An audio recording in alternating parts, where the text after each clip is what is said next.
थोडं कॉन्ट्रोवर्शियल वाटेल, पण आपण म्हणतो की 2014 नंतर एक वेगळी सत्ता या देशामध्ये आली. मग त्यातून याची तर अपेक्षा कोणत्याही मराठा प्रेमी किंवा इतिहासप्रेमी माणसाला नसेल.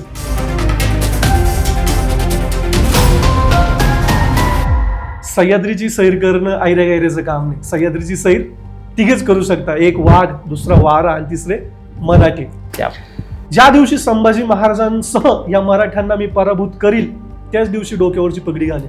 आणि त्यांनी अशी ती भर दरबारामध्ये ती पगडी फेकून दिली होती. त्याच्या नशिबात शेवटपर्यंत ती पगडी आली नाही. मेला इथे, पण मराठ्यांना जिंकता नाही आलं नाही.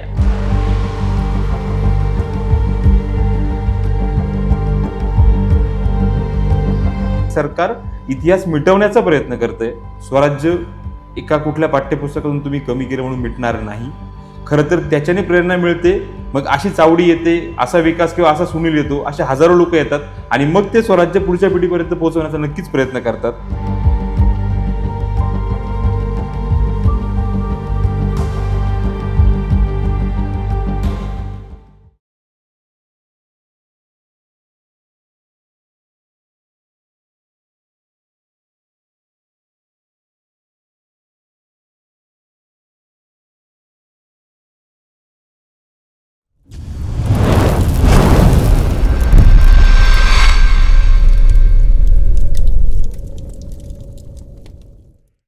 नमस्कार, मी विकास गायधनी.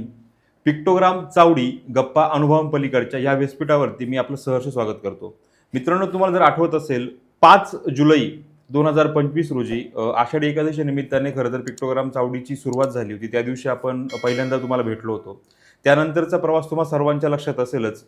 राजकीय असेल, धार्मिक असेल, सामाजिक असेल, आदिवासी सगळ्या प्रकारच्या वक्त्यांना आपण इथे भेटलो. सीझन 2 मध्ये आपण महिला विशेष, नवरात्री विशेष पॉडकास्ट घेतला, सिरीज आपण घेतली. त्यानंतर आपण काही राजकीय लोकांनाही भेटलो, राजकीय रंगमळी बघितली, निवडणुकांचे सगळ्या गोष्टी बघितल्या. हे सगळं करत असताना एक गोष्ट पुन्हा एकदा अधोरेखित करून द्यायची आहे. ज्यावेळेस आपण म्हणतोय की पिक्टोग्राम चावडी गप्पा अनुभवांपलीकडच्या, हा अनुभव फक्त आत्ताच्या काळापुरता मर्यादित नक्कीच नाहीये. ज्यावेळेस अनुभवांचा विषय येतो त्यावेळेस 400 वर्षापूर्वीचा इतिहास पण नक्कीच अनुभवांद्वारे इथपर्यंत पोहोचणं गरजेचं आहे. इतिहासाचा जर विषय झाला तर बऱ्याच मालिका बनल्या, बऱ्याच चित्रपट बनलेत, बरीच पुस्तकं आहेत. परंतु आत्ताची जी जनरेशन आहे यांना खरं तर पुस्तकं वाचायला वेळ नाही आहे. बरेच लोक म्हणतात की आम्हाला ऑडिओ बुक द्या, आम्ही ऑडिओ बुकद्वारे तुमच्यापर्यंत पोहोचतो. काही लोक चित्रपटांच्या माध्यमातून इतिहास समजून घेण्याचा प्रयत्न करतात. परंतु मराठा साम्राज्याचा, स्वराज्याचा, छत्रपती शिवाजी महाराजांचा, संभाजी महाराजांचा किंवा आपल्या शंभूराजांचा इतिहास नक्कीच त्या चित्रपटांच्या 3 तासामध्ये बसणारा नाही आहे. याचा अर्थ हा नक्कीच नाही की आम्ही सगळा इतिहास तुमच्यापर्यंत पोहोचवतोय. आम्ही एक छोटासा प्रयत्न करतोय या माध्यमातून आणि ह्याच माध्यमाची खरं तर सुरुवात सीझन 4 मध्ये आम्ही करतोय. आणि विशेष म्हणजे मित्रांनो, आज जरी आपण आपल्या स्टुडिओमध्ये पिक्टोग्रामच्या चावडीवरती जरी बसलेलो असेल तरी हा सीझन 4 जो आहे याला आम्ही नाव देतोय शंभू पर्व. आणि शंभू पर्व म्हटलं की खरं तर संभाजी महाराजांचा इतिहास आपण जाणून घेण्याचा प्रयत्न करणार आहोत. संभाजी महाराजांचा इतिहास नक्कीच स्टुडिओमध्ये बसून गप्पा मारण्या इतका नाही. जितकं शक्य असेल, जी माहिती आम्हाला तुमच्यापर्यंत स्टुडिओमधून पोहोचवता येईल ते आम्ही पोहोचवण्याचा प्रयत्न करूच. पण ज्या वेळी संभाजी महाराजांच्या इतिहासाच्या शृंखलेमध्ये ज्या वेळी गडकिल्ल्यांचा उल्लेख असेल त्यावेळी आम्ही पिक्टोग्राम चावडी ही त्या गडावरती सज्ज असेल आणि त्या गडावरती बसून तिथला त्यावेळेसचा भौगोलिक आणि राजकीय इतिहास किंवा संभाजी महाराजांना घेऊन असलेला इतिहास, तसेच आज नक्की त्या गडाची परिस्थिती काय, या सगळ्या गोष्टींवरती आम्ही नक्कीच भाष्य करणार आहोत. खरं तर हे सगळं करण्या इतके मोठे आम्ही नाहीत, परंतु आमचा खूप मनापासूनचा प्रयत्न आहे की येणाऱ्या पिढीपर्यंत आणि येणाऱ्या म्हणजे अनादी काळापर्यंत खरं तर स्वराज्याचा, संभाजी महाराजांचा आणि शिवाजी महाराजांचा इतिहास पोहोचावा. उद्या उठून 2 वर्षाचं, 4 वर्षाचं, 10 वर्षाचं माझं जर बाळ असेल, त्यांनी विचारलं की नक्की संभाजी महाराज कोण, तर त्याला तो 70 मिनिटांचा किंवा 70 पानांचा किंवा 70 शब्दांचा इतिहासामध्ये सांगायची गरज न पडावी, हाच एक प्रयत्न आम्ही करतोय. आणि ह्या प्रयत्नातून खरं तर सुरुवात होते शंभू पर्वाची. पुन्हा एकदा तुम्हा सर्वांचं स्वागत करतो मित्रांनो. आणि आज ह्या शंभू पर्वाविषयी चर्चा करताना आपल्याकडे जे पाहुणे आलेत, जे गेस्ट आलेत, खरं तर हा व्यक्ती ध्येयवेडा म्हणावा, पुस्तक वेडा म्हणावा की नक्की काय म्हणावं याबद्दल खरं तर शंका आहे. कारण तो व्यक्ती म्हणजे शैक्षणिक त्यांचं जर बॅकग्राऊंड तुम्ही बघाल तर एक सिव्हिल इंजिनियर आहे. त्यानंतर पुस्तकांचं किंवा इतिहासाचं इतकं वेळ आहे की एवढ्या साऱ्या वाचनातून सिव्हिल इंजिनियर असलेला व्यक्ती नंतर शिक्षणाकडे वळतो किंवा प्राध्यापक ह्या पदाकडे वळतो, शाळेमध्ये शिकवतो. आणि हे सगळं करत असताना ही चळवळ जी आहे, इतिहास पुढच्या पिढीपर्यंत पोहोचवण्याची जी चळवळ आहे, या चळवळीकरता हात घालण्यासाठी जिथे जिथे ज्या ज्या प्रकारे शक्य असेल त्या त्या प्रकारे ही व्यक्ती काम करण्याचा प्रयत्न करते. म्हणूनच आजचे खरं तर आपले जे वक्ते आहेत, जे गेस्ट आहेत, ते खूप खास आहेत. त्यांच्यात आणि तुमच्यात जास्त अंतर न बनता मी नक्कीच मला तुम्हाला त्यांची ओळख करून द्यायला आवडेल. आज पिक्टोग्राम चावडीवरती आपल्यासोबत आहेत ग्रामाभिमान मंचाचे सन्माननीय अध्यक्ष सुनीलजी आगळे सर. नमस्कार सर. नमस्कार. नक्कीच आम्ही आमच्या प्रेक्षकांना या सिरीजची सगळी माहिती दिली आहे आणि तुमच्याबद्दल जितका परिचय देण्याचा प्रयत्न केला तितका दिलाय, परंतु असं म्हणजे आमची अशी इच्छा असेल की आमच्या सर्व प्रेक्षकांना तुम्ही एकदा व्यवस्थित तुमचा परिचय द्यावा. नमस्कार. निश्चयाचा महामेरू, बहुत जनांचे आधारू, अखंड स्थितीचा निर्धारू, श्रीमंत योगी, ज्या राजांना गेली 350 ते 400 वर्ष या मराठी मातीमध्ये प्रेरणा दिली, आज त्यांच्याकडूनच जितकी घेता येईल तितकी प्रेरणा घेऊन आज पिक्टोग्राम चावडीवर तुम्ही मला आमंत्रित केलं आणि या ठिकाणी मी जो मला ज्ञात आहे इतिहास तो सर्व प्रेक्षकांपर्यंत पोहोचण्यासाठी प्रयत्नशील आहे. मी सुनील सोमनाथ आगळे, शिक्षण स्थापत्य अभियंता. शिक्षण पूर्ण झाल्यानंतर आणि शिक्षण पूर्ण होण्याच्या आधी जर सगळ्यात आधी काही शिकलो असेल तर शिवाजी महाराजांचा इतिहास. बरोबर. तो कुठेतरी शिकावा पण नाही लागला. जसं जसं मोठे होत गेलो, चौथीचा कुठेतरी इतिहास वाचला, पूर्ण इतिहासाचं पुस्तक शिवाजी महाराजांवर होतं. बरोबर. आणि त्या दिवसापासून जे शिवाजी महाराजांच्या व्यक्तिमत्वाच्या प्रेमात पडलोय ते आजतागायत असेल. याचं कारण आपल्या घरांमध्ये शिवाजी महाराज कोण हे सांगावं नाही लागत. फक्त कधी कधी गडबड अशी होते की आपण डोक्यामध्ये किती घेतो आणि रोजच्या दैनंदिन आयुष्यामध्ये ते शिवाजी महाराज किती लागून बघतो. शालेय जीवनापर्यंत शिवाजी महाराज ऐकणे, बघणे, वाचणे, पुस्तकं वाचणे वगैरे. पण त्यानंतर कर्मधर्म योगाने ज्या वेळेला इंजिनिअरिंगकडे वळालो त्यावेळेला ॲप्लिकेबल कसं करायचं, जसं मॅथ्स ॲप्लिकेबल करून पाहिलं, सायन्स ॲप्लाय करून पाहिलं, तशी सवय लागली की शिवाजी महाराज ॲप्लाय करून बघायचे. आणि ते एक जणू व्यसनच जडलं की कुठलीही गोष्ट असो, सकाळी उठल्यापासून रात्री झोपेपर्यंत शिवाजी महाराज प्रत्येक गोष्टीला ॲप्लाय करून बघायचे. बरोबर. आणि त्यामुळे जसं तुम्ही सांगितलं की एक सिव्हिल इंजिनियर असतानाही इतिहासाचा अभ्यास आहे तो त्या महाराजांच्या प्रेरणेतून आहे.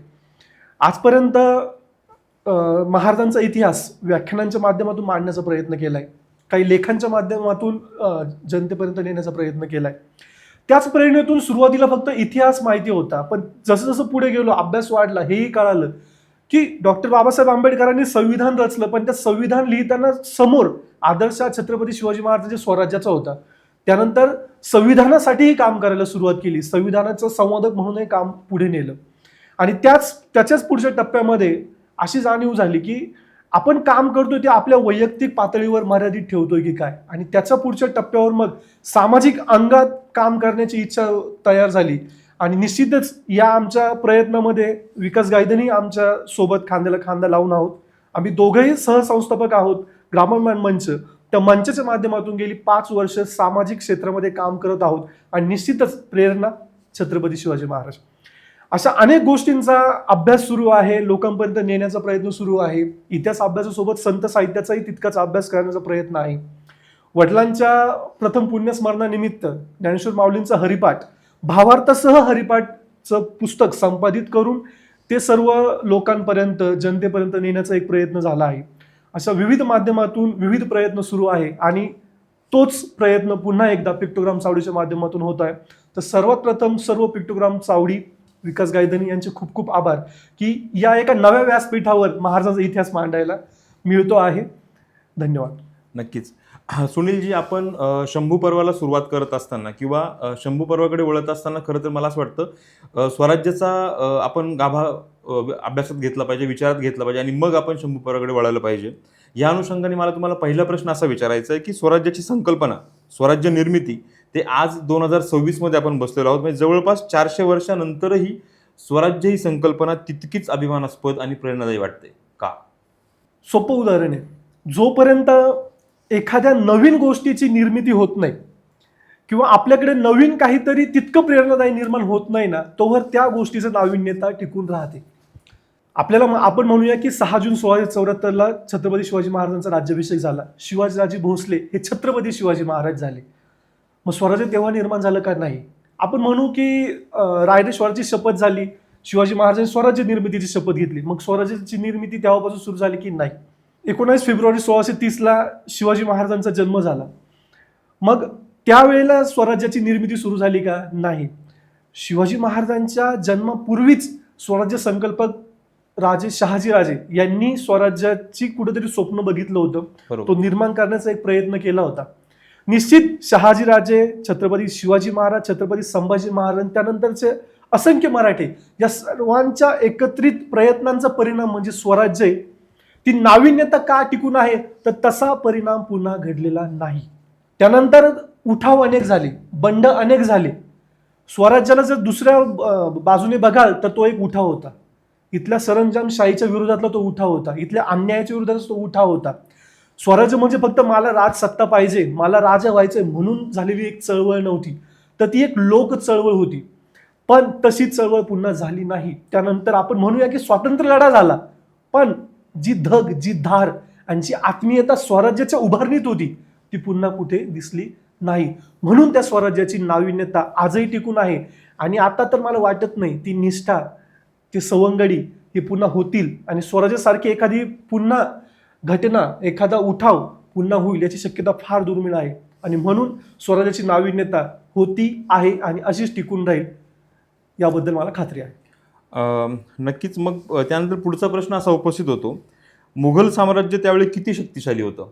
ज्यावेळी स्वराज्याची संकल्पना तुम्ही असं म्हणता की शहाजीराजांनी ती संकल्पना मांडली आणि त्यानंतर पुढे या गोष्टी घडल्या, त्या दरम्यान मुघल साम्राज्याचं किती शक्तिशाली मुघल साम्राज्य होतं आणि त्याचा मराठ्यांवरती किती परिणाम झाला होता? आता मुघल साम्राज्याचा जर इतिहास बघितला तर अजून थोडं इतिहासात जावं लागेल.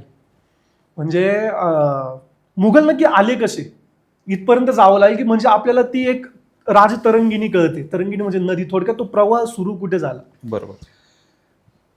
जर आपण बघितलं तर आपल्या भारतभूमीला जितका इतिहास आहे, अगदी प्रभू रामचंद्रापासून श्रीकृष्ण तर अगदी महाराजांपर्यंत हा खूप मोठा इतिहास आहे.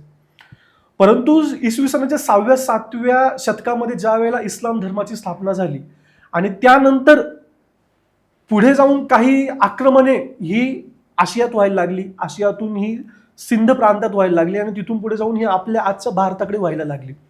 यातलं पहिलं आक्रमण 8व्या शतकामध्ये झालं होतं मोहम्मद कासिमचं. तो आला, इथली लूट केली, निघून गेला. बरोबर. पूर्वीच्या आक्रमणांचं हेच होतं. जशी आज एक चोरी होती, त्यांना काही मुक्काम करायचा नसतो. चोरी केल्यानंतर यायचंय, घरात लुटायचं आणि निघून जायचंय लूट घेऊन. मोहम्मद कासिम आला, लूट केली, निघून गेला. मग त्यांची हिंमत वाढली. त्यानंतर आला मोहम्मद गजनी. बरं, गजनी तर सर्वश्रुत आहे. गजनीने येऊन काय केलं, एकदा आला, चोरी केली, निघून गेला.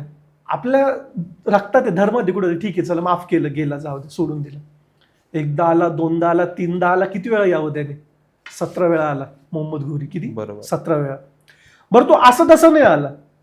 आजचं आपलं 12 ज्योतिर्लिंगांपैकी एक महत्वाचं ज्योतिर्लिंग सोमनाथ, गुजरात मधलं, या सोमनाथ मंदिराची सगळी लूट तर केलीच केली, पण सोमनाथ मंदिराच्या दरवाजे सुद्धा या घोरीने त्याच्या राज्यामध्ये नेले होते. तरी आपला समाज शांत होता. ती हिंमत त्यांची त्यामुळे वाढत होती. बरं, हे त्यांचे आक्रमण झाल्यानंतर मोहम्मद गजनी झाला, त्यानंतर त्यांचे पुढचे वंशज तेच घेत होते. मोहम्मद गजनी नंतर मोहम्मद घोरी आला, त्याचे आक्रमण सुरू होते. त्याचं फायनल युद्ध थोडंसं हिंदू राजांसोबत झालं, परंतु त्यानंतर त्याला जाणवलं की आता आपण काय परत येण्याच्या परिस्थितीत नाही, जरा वय झालं होतं. मग त्यांनी त्याचा एक इथं गुलाम नेमला, कुतुबुद्दीन ऐबक. कुतुब मिनार दिल्लीचं सगळ्यांनी ऐकलं असेल. बरोबर. मग त्या कुतुबुद्दीन ऐबकाने त्या कुतुब मिनाराची निर्मिती केली. आणि मग त्याने विचार केला असावा कदाचित, अरे किती वेळा यायचं जायचं, उगाच भाड्याला पैसे घालवायचे, इथं थांबूनच घेऊ ना. तो कुतुबुद्दीन ऐबक जसा दिल्लीमध्ये थांबला तर आजपर्यंत आपल्याला अस्तित्व जाणवते. बरं, कुतुबुद्दीन ऐबक आला, एक गुलाम होता. बरं, आता यांना गुलाम वंशच म्हटलं जातं. मग म्हणजे काय, हे खरेच गुलाम होते का? मग गुलाम होते तर मग तो एकदम असं सातसूळ पाहिजे ना, ते लढत कशी काय होते?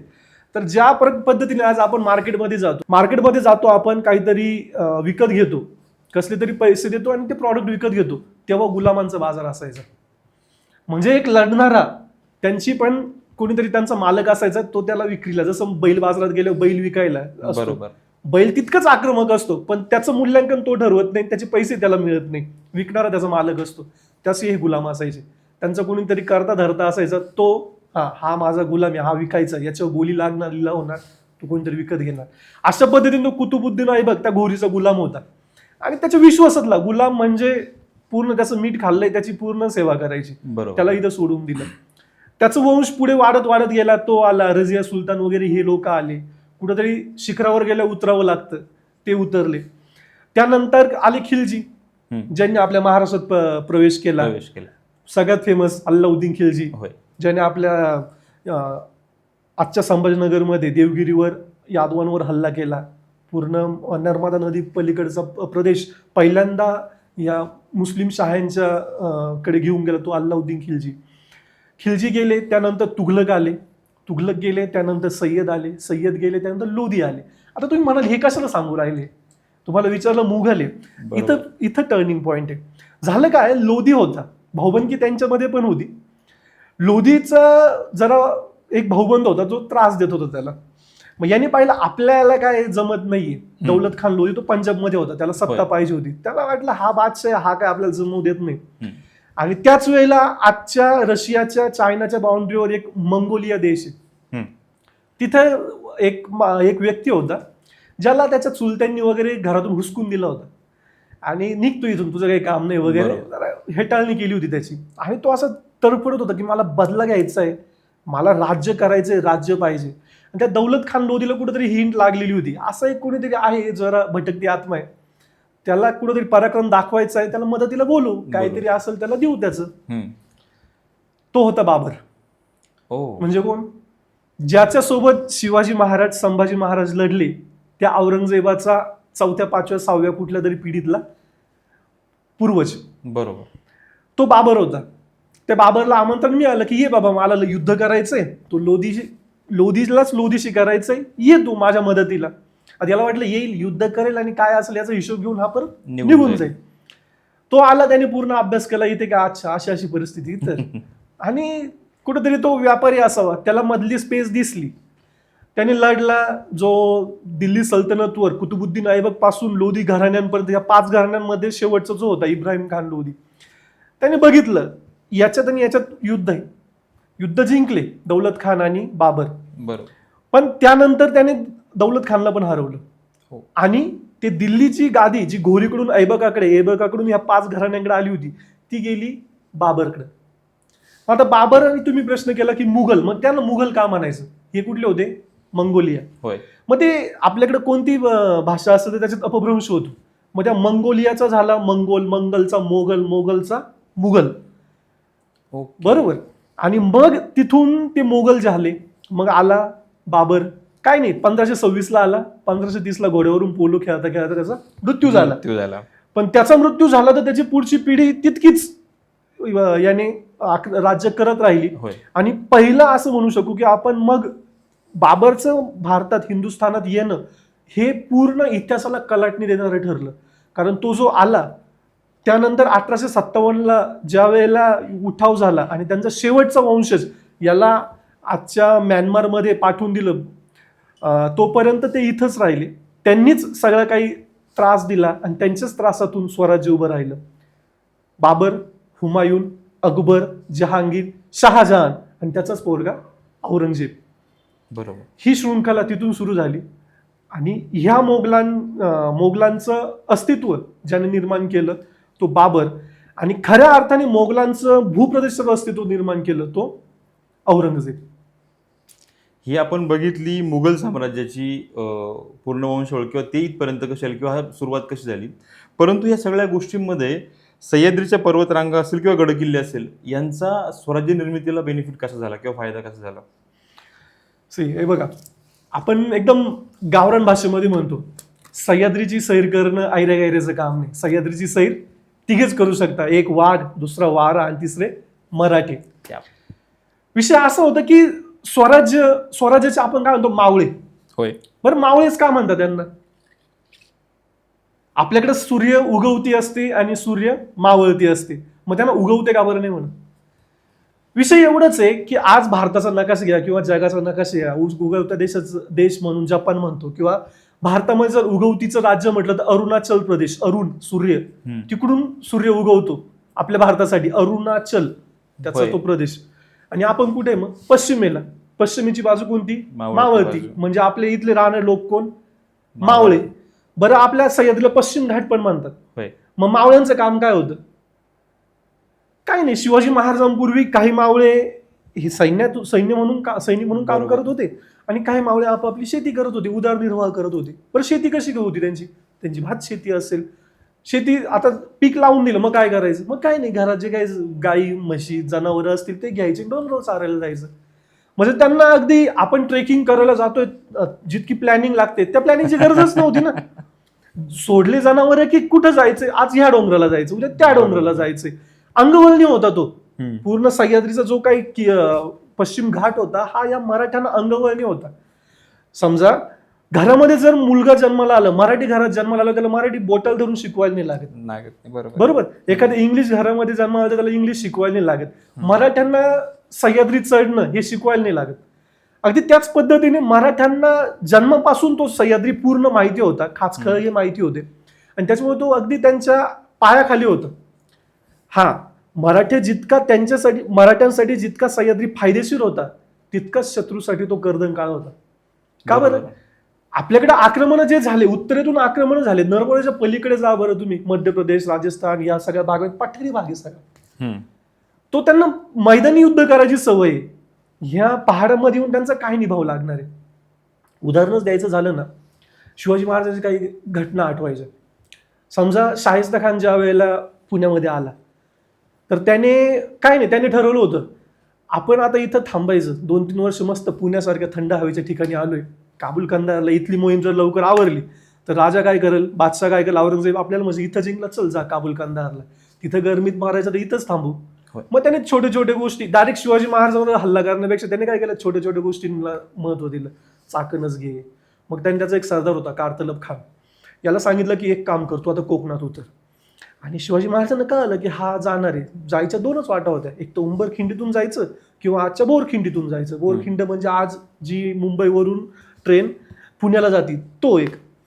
शिवाजी महाराजांनी अंदाज केला की हा मुद्दाम थोडा वाकड्यातच घुसणार, हा उंबरखिंडीचाच मार्ग निवडणार. आता सह्याद्री काय होतं हे समजून सांगायचं मला तुम्हाला. त्याने त्याचं सैन्य घेतलं, त्याच्यासोबत एक रायबागन म्हणून होती, आक्रमक आणि शूर स्त्री होती. तिने सांगितलं होतं त्या कारतलब खानाला, हवेत जाऊ नको, हे मराठी, हे तुला सहजासहजी वाटतं तेवढं हलक्यात घेऊ नको. पण हे यांचा आत्मविश्वासच अति असतो. तर तो उतरला आणि शिवाजी महाराजांनी हेर सगळीकडे पेरून ठेवले होते. नुकतेच शिवाजी महाराज पन्हाळ्याच्या वेड्यातून सुटून राजगडावर आले होते आणि त्यांनी थोडंसं सगळ्यांना ताजंतवानं व्हायला वेळ दिला होता आणि ठरवलं होतं की ज्या वेळेला समोरून आक्रमण होईल त्याच वेळेला आपण त्याला प्रतिक्रिया द्यायची. बरोबर. कारतलब खानाला खिंडीत येऊ दिलं, खाली उतरू दिलं, सैन्य खाली उतरलं, वरची बाजू पॅक करून टाकली, वरतून सैन्य. काही सैन्य खाली स्वागताला उभंच होतं आणि खिंडीत गाठलं. बरं, ज्या वेळेला ह्या कारतलब खानाला त्याच्या सैन्याला कळालं की आता आपल्याला वरती जाता सोय नाही, खाली जाता सोय नाहीये, तर त्यांना कळालं आता हा आपला सपशेल पराभव आहे. मराठ्यांना, मावळ्यांना, छत्रपती शिवाजी महाराजांना एक बाण किंवा एकदाही तलवार काढावी लागली नाही. शत्रूला त्यांचं मरण समोर दिसायला लागलं. हे काय? हा सह्याद्री. जर महाराजांकडे 1 लाखाचं सैन्य असेल ना तर त्याच्यापेक्षा लाख मोलाचं काय सैन्य असेल ना तर हा सह्याद्री. हे कारतलब खानाचं युद्धातून आपल्याला कळतं की कुठलंही आपला रिसोर्स संसाधन वेस्ट न करता फक्त सह्याद्रीच्या धाकाने शिवाजी महाराजांनी गनिमाला पराभूत केलं. एक दुसरंच उदाहरण थोडक्यात द्यायचं झालं तर अफजल खानाची स्वारी. महाराजांना माहिती होतं की अफजल खानाला मारण्याची योग्य जागा म्हणजे प्रतापगडाचा पायथा. तो म्हणत होता तुम्ही वाईलाच या, तुम्ही साताऱ्यालाच या, इथंच या. महाराज म्हणे नाही, मी घाबरलोय तुम्हाला, घाबरलोय. पण हे सांगण्यामागची भूमिका काय होती? शिवाजी महाराजांना माहिती होतं माझ्या पाठीशी जर सह्याद्री, विजय आपलाच. त्याला त्याच्या अहंकाराला इतकं खत पाणी दिलं की त्याला सह्याद्रीच्या पायथ्याशी, प्रतापगडाच्या पायथ्याशी यायला भाग पाडलं आणि त्याच्या अहंकाराने त्याचा बळी घेतला. म्हणजे काय, हे कोण करू शकलं? हा सह्याद्री करू शकला. सो सह्याद्री जितका मराठ्यांसाठी ताकदीचा होता तितकाच तो शत्रूसाठी कर्दन काळ होता. ह्याच प्रश्न थोडंसं मी अजून एलिब्रेट करण्यासाठी पुढचा प्रश्न घेईन की महाराष्ट्राचा भौगोलिक भाग आपण जे सह्याद्री म्हणतोय हा स्वराज्याकरता फायदेशीर होता की आव्हानात्मक होता? स्वराज्यासाठी नक्कीच फायदेशीर होता. आव्हानात्मक जसं मी म्हटलं की तो शत्रूसाठी कर्दन काळ होता. आणि शिवाजी महाराजांना सुरुवातीचे जे काही दिवस, ज्या वेळेला त्यांनी रायतेश्वराची शपथ घेतली, तर त्यावेळेला त्यांच्याकडे फार लाखोमध्ये सैन्य नव्हतं. पण शिवाजी महाराजांकडे तो आत्मविश्वास फक्त सह्याद्रीमुळे होता की येस, ही सह्याद्रीला सर करणं फक्त आपल्याला जमणार आहे. शिवाजी महाराजांची सुरुवातीचे जर आपण बघितली की तोरणा घेतला, मुरुमदेवाच्या डोंगरावर राजगड बांधायला घेतला, हे सगळे कुठे सुरुवात केली? ही सह्याद्रीमध्ये सुरुवात केली. याचं कारणच हे होतं की सगळ्यात मोठा पाठीराखा हा सह्याद्री होता. आणि शत्रूला तिथपर्यंत येणं हे कदाचित समजा मोगलांच्या अगोदर शिवाजी महाराजांना लढावं लागलं ते आदिलशाहीसोबत.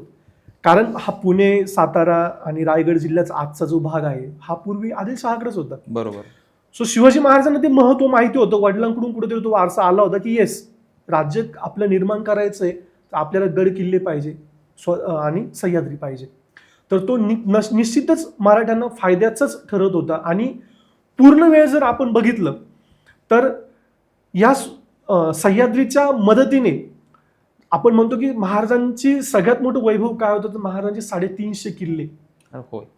आपण म्हणतो की जर पुढे संभाजी महाराजांच्या काळामध्ये आपला नाशिकचाच रामशेज किल्ला 5 वर्ष लढवला गेला, अगदी थोड्याशा उंचीचा किल्ला. बरोबर. जर तो एक किल्ला 5 वर्ष मावळे लढवत असतील तर सगळे किल्ले घ्यायला शत्रूला किती वेळ लागला असते, किती वर्ष लागले असते.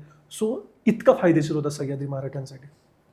तुम्ही आधी आपली चर्चा करत असताना एक उल्लेख केला होता की प्रतापगडाच्या पायथ्याशी शत्रूला बोलवणं आणि तिथे मग त्याच्या अहंकाराने त्याला मारणं. खरं तर हा गनिमी कावाचाच एक भाग असं म्हणावं. आपण स्वराज्याबद्दल बोलतोय, स्वराज्याचा पूर्ण आढावा आपण घेतोय. मग गनिमी कावा ही युद्ध पद्धती मराठ्यांकरता वरदान कशी ठरली? गनिमी कावा हे एक तंत्र होतं. आणि हे तंत्र अशा ठिकाणी लागू होतं की ज्या ठिकाणी लपून असेल किंवा शत्रूला गाफील ठेवून हल्ला करणं शक्य होतं, तिथंच गनिमी कावाचा वापर होणं जास्त संयुक्तिक होतं. शिवाजी महाराजांच्या काळामध्ये गनिमी कावा सुरू झाला का? नाही, त्यापूर्वी गनिमी कावा सुरू झाला. गनिमी कावाचं तंत्र विकसित झालं. उदाहरण शिवाजी महाराजांच्या आधीचं एक उदाहरण देईल. महाराज शहाजीराजे नुकताच त्यांचा एक आक्रमकपणा किंवा त्यांचं एक पराक्रमाला सुरुवात झाली होती. आपल्या अहिल्यानगरमध्ये, तत्कालीन नगरमध्ये भातवडीचं धरण आहे. बाहुबली पिक्चरमध्ये सगळ्यांनी एक सीन बघितलाय, ते धरण फोडलं जातं वगैरे. तो ऍक्च्युली शहाजी महाराजांनी खरा जगलेला प्रसंग आहे. तो आपल्याला जर मूवीत बघताना एवढे अंगावर शहार येत असतील, त्यांनी तो कसा जगला असेल. बरोबर. झालं असं की मोगलांचंच आक्रमण होतं आणि शहाजी राजे मलिक अंबरकडून लढत होते. लढताना ऑब्व्हियसली मराठ्यांकडे नेहमी सैन्यबळ कमीच राहायचं, पण जे असायचं ते 100% योगदान देणारं असायचं. आणि शत्रूचं सैन्य वाढतंय. या शहाजीराजेने विचार केला की एवढ्या सैन्याला उघड मैदानावर पराभूत करणं तितकं सोपं नाहीये. आणि ना काही गोष्टी मैदानावरच्या कसलं सोंगणे आणतात. आपण आजच्या काळामध्ये म्हणतो की पैशाचं सोंगणे आणतात. त्या काळामध्ये कुठल्या सैन्याचं किंवा याचं सोंग नव्हतं आणता येत. कारण तेव्हाच मनुष्यबळ किंवा ते जे लोक जी मावळे आपण ज्यांना म्हणतोय ते खरं तर आत्ताचा पैसाही ती गरज नाही भागवू शकत. आज पैसाही संसाधन आहे, त्या काळाला मनुष्यबळही संसाधन होतं. मग काय करायचं? मग एक युक्ती सुचली की पहिली गोष्ट तर ह्या सैन्याचा पराभव कुठं होईल, तर यांचं पाणी तोडल्यानंतर. तो एक प्रयत्न करून बघितला, पण मग नंतर कळलं की नाही, त्याला पण अल्टरनेट आहे. मग सरळ एक गोष्ट केली की त्यांची छावणी कुठं पडली आहे, तर धरणाच्या पायथ्याशी, आज ज्याला आपण धरणाची डाऊनस्ट्रीम साईड म्हणतो. बरोबर. म्हणजे वरच्या बाजूला पाणी स्टोअर होतं आणि खालच्या बाजूला पाणी वाहत जातं. मुघल रात्रीचे झोपले होते. मराठीने एकच गोष्ट केली, संपूर्ण धरणाला वाताने लावून दिले, बार पूर्ण भरला. आणि दुसऱ्या दिवशी सकाळ उजाडायच्या आत बत्ती लावून दिली. धरण जे फुटलं तसं सगळं पाणी धरणाचं त्या मुघलांच्या सैन्यासह सगळ्यांना वाहत घेऊन गेलं. म्हणजे हा काय होता? गनिमी कावा. आपल्याला एक थेंबभर रक्त सांडावं लागलं नाही त्या दिवशी.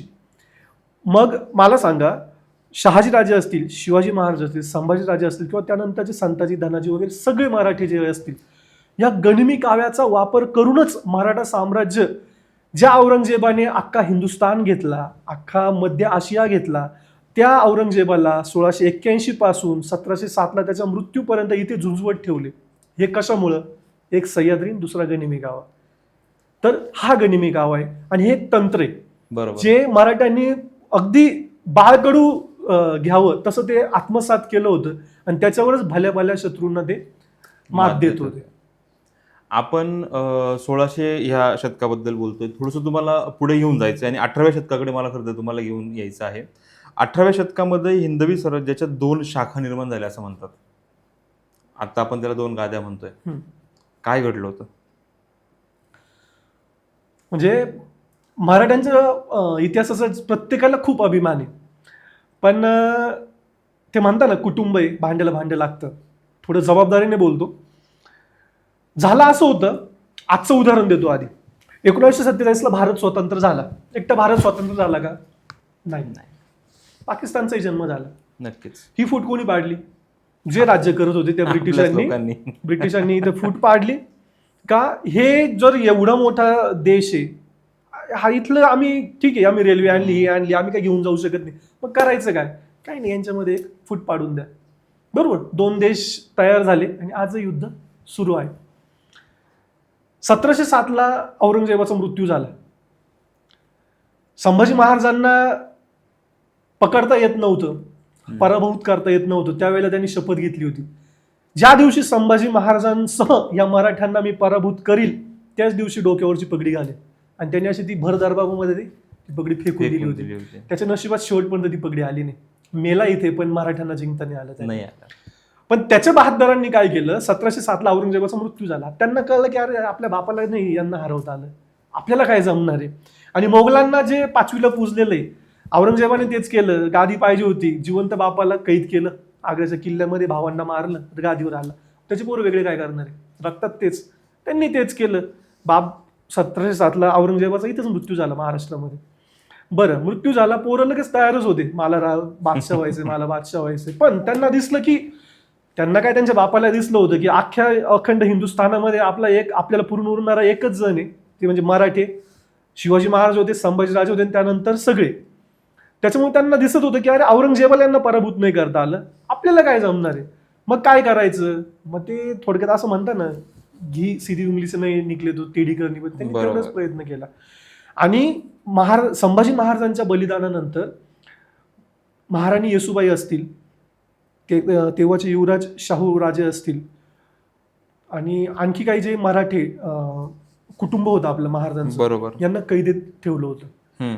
म्हणजे 1629 ते 1707 या कालावधीसाठी हे सर्वजण बादशाच्या कैदेमध्ये होते. निश्चितच त्यांना राजा किंवा राजघराण्याला जसं मान सन्मान पाहिजे तो दिला जात होता, पण ते कैदेत होते. आणि त्यांनी एक चाल काय खेळली, तर शंभूपुत्र शाहूंना 1707ला कैदेतून मुक्त केलं. पण तोपर्यंत मराठ्यांचा पूर्ण कारभार कोण बघत होतं? तर महाराणी ताराबाई. बरोबर. 1629ला संभाजीराजांचं बलिदान झालं, तर त्यानंतर पुढच्या 11 वर्ष म्हणजे इसवी 1700 पर्यंत छत्रपती राजाराम महाराज आणि महाराणी ताराबाई यांनी ही पूर्ण स्वराज्याची धुरा त्यांच्या खांद्यावर घेतली होती. वयाच्या 30व्या वर्षी राजाराम महाराजांचा मृत्यू झाला. या आपल्या राजांना खूप कमी आयुष्य मिळालं. त्यानंतर पूर्ण धुरा ही महाराणी ताराराणीकडे होती. आणि समोरच्या शत्रूला तेच दिसलं, जर महाराणी ताराराणी राज्य करताय, जर आता संभाजी महाराज ही थोरली पाती, जर यांना आपण स्वराज्यात, त्यांच्या मुलाला जर स्वराज्यात पाठवलं, तर निश्चित गृहकलह होणार. आणि झालंय तसंच. बरोबर. शाहूराजेंनी आले आणि सन्मानाने मलाही राज्य करायचंय म्हणून एक भूभागाची मागणी केली. जसं ताराराणींपर्यंत ह्या गोष्टी गेल्या, त्यांनाही त्यांचे जे कोणी प्रतिनिधी वगैरे असतील, त्यांनी या गोष्टीला विरोध केला की आपल्याला राज्य देता येणार नाही. आणि पुढे जाऊन एक खेड्याच्या ठिकाणी एक युद्ध झालं. कुठल्या युद्धानंतर शेवट तहाकडे होतो.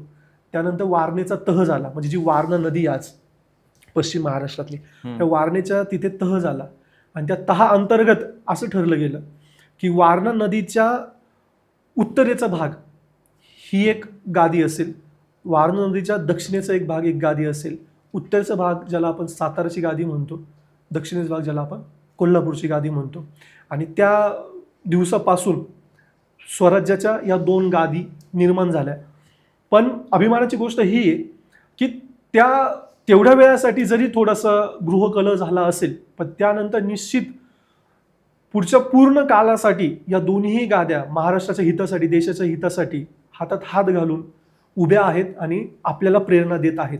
आता याच्यामध्ये आणखी एक गोष्ट सांगायला आवडेल की आज जर आपण बघितलं, समजा साताऱ्याचे छत्रपती ही बिरुदावली पण स्वीकारतात आणि भोसले हे नाव पण लावतात, आडनाव. पण व्हेराज कोल्हापूरचे छत्रपती फक्त छत्रपतीच म्हणतात, भोसले हे आडनाव वापरत नाही. याच्या मागे भूमिका समजून घेतली पाहिजे. म्हणजे अनेक लोकांचा हा गैरसमज असतो किंवा काय.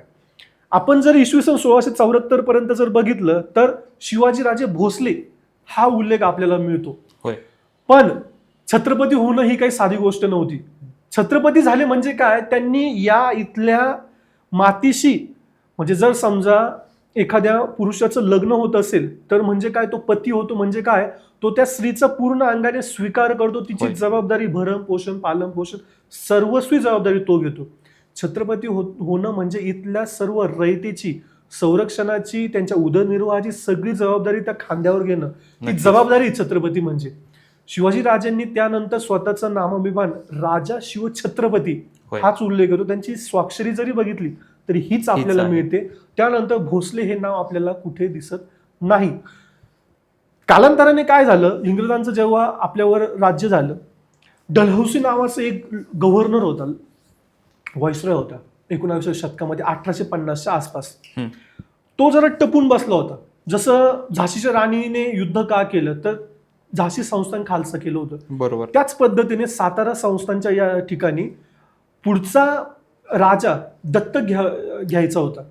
आणि लगेच ब्रिटिशांनी मध्ये सांगितलं की दत्तक विधान नामंजूर आहे, तुम्ही पुढचा राजा दत्तक घेऊ शकत नाही, तुमचं हे संस्थान ब्रिटिश साम्राज्यामध्ये विलीन करण्यात येत आहे. आणि तेव्हापासून मग जे छत्रपती नामाभिमान होतं तर ते पुन्हा त्यांचा राजघराण्याचा थोडक्यात एक लौकिक काही काळासाठी काढून त्यांना पुन्हा भोसले मूळ नाव देण्यात आलं होतं. पण तशी काही घटना कोल्हापूरच्या संस्थांच्या बाबतीत झाली नाही. अगदी 1947 पर्यंत कोल्हापूर संस्थान हे राजसंस्थान म्हणून होतं आणि स्वातंत्र्यानंतर आपल्या स्वखुशीने आणि देशाचं हित लक्षात घेऊन कोल्हापूर संस्थान हे भारत देशामध्ये विलीन झालं होतं. तर हा पण एक दोन्ही संस्थांमधला एक भेद लक्षात घेणं जास्त गरजेचं आहे. जेव्हा आपण खरं तर स्वराज्य गाथेकडे वळू तेव्हा ह्या गोष्टींचा डिटेल्ड यावरती आपण चर्चा करणारच आहोत. परंतु सुरुवातीला ज्या वेळेस तुम्ही सांगितलं की आपल्याला 4थीला पाठ्यपुस्तक होतं आणि त्यात आपण खरं तर शिवाजी महाराजांचा पूर्ण अभ्यास केला होता, म्हणजे खरं तर आताही तो विषय घेतला तर अंगावरती शहार येत आहे. त्याचसोबत आज जे घडतंय 2026 मध्ये 25 मध्ये आत्ताच्या गोष्टी घडतायत, NCERTने अभ्यासक्रमात जो मराठी इतिहासावर किंवा पराक्रमावर जो अन्याय करण्याचा प्रयत्न केला आहे किंवा ज्या घटना चालू आहे, ह्या गोष्टीकडे एक इतिहास अभ्यासक म्हणून तुम्ही कसं बघताय? गोष्ट कशी असते ना, जर समजा अगोदरच तो सिलेबस नसता आणि आता जर त्याच्यामध्ये स्थान दिलं असतं ना तर थोडंसं प्राऊड फील झालं असतं की येस. पण तुम्ही असलेली गोष्ट जर 100% गोष्ट तिथं अस्तित्वात आहे आणि जर तुम्ही ती 50% 25%वर आणत असाल तर निश्चित कुठल्याही स्वाभिमानी माणसाला, स्वाभिमानी लोकप्रतिनिधींना ही गोष्ट खटकणार म्हणजे खटकणार. आणि तो इतिहास जरी पुस्तकात होता पण तो कोणाचा होता? तो छत्रपती शिवाजी महाराज आणि संपूर्ण स्वराज्याचा मराठ्यांचा इतिहास होता. आणि काही कारणास्तव तुम्ही तो इतिहास कमी करताय. बरं, इतिहास कमी केला, शब्दात तुम्ही कमी केला तर वेगळ्या पद्धतीने पुढे आणा ना तुम्ही. मग तो इतिहास सांगणारा तुम्ही नकाशा डायरेक्ट हटवून टाकताय. मग लोकांना जर समजा वयवर 8वीचं पुस्तकाचा इश्यू आय थिंक हा रायझिंग ऑफ मराठा या चॅप्टरमध्ये 8वीच्या मुलांना शब्दातून जो इतिहास नाही कळणार तो जर नकाशातून जास्त कळणार असेल, ऑडिओ व्हिडिओ जे काय आपण म्हणतो, जर तुम्ही तो नकाशाच हटवणार असतील तर मग नुसतं शब्दात सांगून किती आकलन होणार आहे आणि त्याची अडचण काय? बरं, दुसऱ्या बाजूला मग तुम्हाला फक्त मराठ्यांचा इतिहास का हटवायचा आहे? बाजूला मोगलांचा इतिहास तुम्ही पूर्ण दाखवताय. म्हणजे जी मगाशी मी तुम्हाला वंशावळ दाखवली, आपल्या हिंदुस्थानचे जे भूमिपुत्र होते छत्रपती शिवाजी महाराज, छत्रपती संभाजी महाराज, यांच्यापेक्षा जे बाह्य आक्रमक म्हणून आले त्यांचा इतिहास तुम्ही जास्त शिकवताय. मग पुढच्या पिढीला नक्की द्यायचं काय तुम्हाला? आणि यातून मग एक खेदाचं वाटतं, थोडं कॉन्ट्रोवर्शियल वाटेल, पण आपण म्हणतो की 2014 नंतर एक वेगळी सत्ता या देशामध्ये आली, मग त्यातून याची तर अपेक्षा कोणत्याही मराठा प्रेमी किंवा इतिहासप्रेमी माणसाला नसेल. तर हे निश्चित चुकीचं आहे. आणि माझ्या मते संभाजीराजे छत्रपतींनी याबाबत निवेदनही दिले आहे होय. आणि याबाबत आक्षेप नोंदवणं हे सर्व लोकप्रतिनिधींचं आणि आपल्यासारख्या सर्व इतिहासप्रेमी माणसांचं हे काम आहे. तर निश्चित यामध्ये दुरुस्ती झालीच पाहिजे. आणि कुठेतरी वाटतं की येस, हे जे आपले प्रयत्न सुरू आहे ना, हे यासाठी पण गरजेचे. आपण जर फक्त त्याच एका भरोश्यावर बसलो की नाही लहान मुलांना इतिहास शिकवायला पुस्तक आहे ना, आज आहे, उद्या कमी होत आहे, परवा काढूनच टाकले तर काय करायचं. याबाबत नक्कीच आम्ही आमचे मार्गदर्शक युवराज संभाजीराजे छत्रपती यांचे मनपूर्वक आभार मानू की त्यांनी या गोष्टीकडे खूप प्रकर्षाने बघून त्यावरती तेही काही गोष्टी करत आहेत. म्हणजे त्यांनी निवेदनं दिली आहेत बरीचशी आणि मला असं वाटतं की त्यांच्या शब्दाच्या बाहेर गोष्टी घडणार नाहीत आणि त्या गोष्टीला यश मिळेल. परंतु जसं तुम्ही उल्लेख केला की सरकार काय करतंय, त्यांनी त्यांची भूमिका बजावावी आणि युवक म्हणून महाराजांचा इतिहास पुढच्या पिढीपर्यंत पोहोचवण्याकरता आपण काय करायचं, आपण आपली भूमिका निभावतोच आहे आणि ती पुढे कंटिन्यू करूया. याच्या पुढे जाऊन खरं तर ह्या गोष्टी लागून जातात. जसं एका बाजूला सरकार तुमचा इतिहास मिटवण्याचा प्रयत्न करते, खरं तर मी हे खूप जाणीवपूर्वक हा शब्द वापरतोय की सरकार इतिहास मिटवण्याचा प्रयत्न करते. स्वराज्य एका कुठल्या पाठ्यपुस्तकातून तुम्ही कमी केलं म्हणून मिटणार नाही. खरं तर त्याच्याने प्रेरणा मिळते, मग अशी चावडी येते, असा विकास किंवा असा सुनील येतो, असे हजारो लोक येतात आणि मग ते स्वराज्य पुढच्या पिढीपर्यंत पोहोचवण्याचा नक्कीच प्रयत्न करतात. प्रश्न परत तोच आहे, एका बाजूला अँगल कुठलाही असू देत, जर अशा गोष्टी पाठ्यपुस्तकातून वगळण्याचा प्रयत्न होत असेल, त्या केसमध्ये स्वराज्य पुढच्या पिढीपर्यंत पोहोचवणं किती गरजेचं आहे. स्वराज्य पुढच्या पिढीपर्यंत पोहोचवणं गरजेचं आहे. शेवटी उद्गारवाचक चिन्ह देतो. आतापर्यंतच मागच्या 350 वर्षांमध्ये जीही घटना घडली असेल आणि जीही क्रांती घडली असेल ना, त्या प्रत्येक व्यक्तीने कुठेतरी लिहून ठेवले, उल्लेख करून ठेवलाय की याच्या मागची प्रेरणा ही छत्रपती शिवाजी महाराजांचं स्वराज्य होतं. आणि जोपर्यंत कुठल्याही माध्यमातून जाऊ द्या, ते शालेय पाठ्यपुस्तकांच्या माध्यमातून जाऊ द्या किंवा मूव्हींच्या माध्यमातून जाऊ द्या, आपल्या पॉडकास्टच्या माध्यमातून जाऊ द्या, पुस्तकांच्या माध्यमातून जाऊ द्या, जोपर्यंत आपण म्हणतोय ना चंद्र सूर्य आहेत, तोपर्यंत जर आपला स्वाभिमान जिवंत ठेवायचा असेल ना, तर स्वाभिमानाचं मला नाही वाटत की इतकं मूर्तिमंत उदाहरण छत्रपती शिवाजी महाराज आणि स्वराज्य इतकं दुसरं काही असेल. आणि त्याच्यामुळे निश्चितच स्वराज्य काय आहे हे वेगळ्या वेगळ्या पैलूंनी त्या पिढीला, प्रत्येकालाच एकच भाषा कळेल असं नाही, ज्याला जसं कळेल तसं प्रत्येकाने सादर करावं. ज्याच्याकडे जे कौशल्य त्याने त्या पद्धतीने सादर करावं. पण आपलं कर्तव्य म्हणून प्रत्येकाने ही जबाबदारी अंगावर घ्यावी आणि ती ज्या ज्या घटकापर्यंत पोहोचवली त्या त्या घटकापर्यंत पोहोचली पाहिजे. शंभू पर्व ही शृंखला ज्यावेळेस आपण सुरू करतोय, खरं तर ही शृंखला सुरू करत असताना स्वराज्याची पार्श्वभूमीचा आपण आत्ता अभ्यास केला, त्यावर आपण चर्चा केली आणि नक्कीच येत्या 14 मेला आपले स्वराज्याचे धाकले धनी शंभूराजे यांचा जयंती आहे, जन्मदिवस आहे आणि त्या दिवशी खरं तर तिथून आपण शंभू पर्वाला सुरुवात करणार आहोत. आणि शंभू पर्वाला जेव्हा सुरुवात होईल, जसं मी सुरुवातीला प्रस्तावनेतही सांगितलं, शंभू पर्वाची सुरुवात फक्त या स्टुडिओमधून होणार नाही, फक्त या चावडीवरनं होणार नाही, तर शंभू महाराजांच्या कारकिर्दीमध्ये ज्या ज्या किल्ल्यांचा उल्लेख आला असेल, ज्या ज्या किल्ल्यांचा संबंध आला असेल, नक्कीच त्या किल्ल्यांवरती आपण जाणार आहोत. तिथून या सगळ्या गोष्टींची चर्चा करणार आहोत. त्या किल्ल्याचं तेव्हाचं वैभव काय होतं आणि आज काय आहे हे खरं तर तुमच्यापर्यंत पोहोचवण्याचा आमचा प्रयत्न आहे. आणि एक छुपा प्रयत्न हाही आहे की ते जे वैभव तेव्हा शिवाजी महाराजांनी जे जपून ठेवलं होतं, आज शासन त्याकरता काय करतंय, खरं तर ही विचारणा आम्हाला यातून करायची आहे. मित्रांनो, लवकरच म्हणजे येत्या 14 मेला आपण पुन्हा भेटतोय ह्याच पॉडकास्टच्या दुसऱ्या भागामध्ये, जेव्हा आपल्या धाकल्या धनींचा जन्मदिवस जयंती आहे. तोपर्यंत थांबतोय आणि थांबत असताना एक आव्हान नक्की करू इच्छितो की ह्या गोष्टीला धरून, ह्या सिरीजला धरून तुमच्या मनात कुठलेही प्रश्न असतील किंवा तुम्हाला या विषयावर कुठल्याही विषयावरती माहिती हवी असेल, काही जर ऐकायचं असेल, नक्कीच कमेंट बॉक्समध्ये आम्हाला कळवा. तुमच्या सगळ्या प्रश्नांची दखल घेतली जाईल आणि येणाऱ्या सिरीजमध्ये त्यांना आपण इन करून त्याचा विचार नक्कीच करूया. तोपर्यंत थांबतोय मित्रांनो, धन्यवाद.